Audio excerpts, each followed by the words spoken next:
дар коხи фарҳанги шаҳри Исфара даври шаҳрии озмуни мазкур баргузор гардид, ки дар он соҳиб истеъдодҳои наврасу ҷавон ва ҳаваскорони санъату чеҳраҳои нав иштирок намуданд. аз рӯи номинатсияҳои гуногун навозандагону сарояндагон ва оҳангсозони умедбахшу калонсолон баромад намуда ҳунару маҳорати худро ба намоиш гузоштанд. ҳайати ҳакамони озмун, ки ба он намояндагони фарҳанг ва санъаткорони касбӣ шомил буданд, тибқи талаботи озмун ба ҳунарнамоии иштирокчиён баҳо дода, ҳамчунин барои омода гардидани онҳо ба давраҳои навбатии озмун маслиҳат ва фикру мулоҳизаҳои худро баён доштанд. мо аҳли фарҳанги шаҳри Исфара хеле шод ҳастем, ки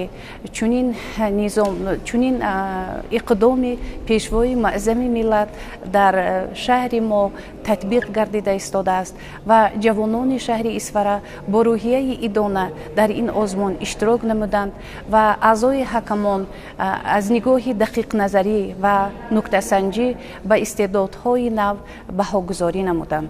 аз рафти баргузории озмуни ҷумҳуриявии Тоҷикистон ватани азизи ман дар шаҳри Исфара маълум гардид, ки масъулин истеъдодҳои нав ва ҳаваскорони санъатро аз қишраҳои мухталифи ҷомеа ба ин тадбири фарҳангӣ ҷалб намуда онҳоро хуб омода кардаанд. иштирокчиёни озмун суруд ва таронаю оҳангҳое, ки пешниҳоди ҷамъомадагон гардониданд, тараннумгари ваҳдату якдилӣ, дастовардҳои истиқлолияти давлатӣ ва дӯст доштани ватану хизмат ба он буд.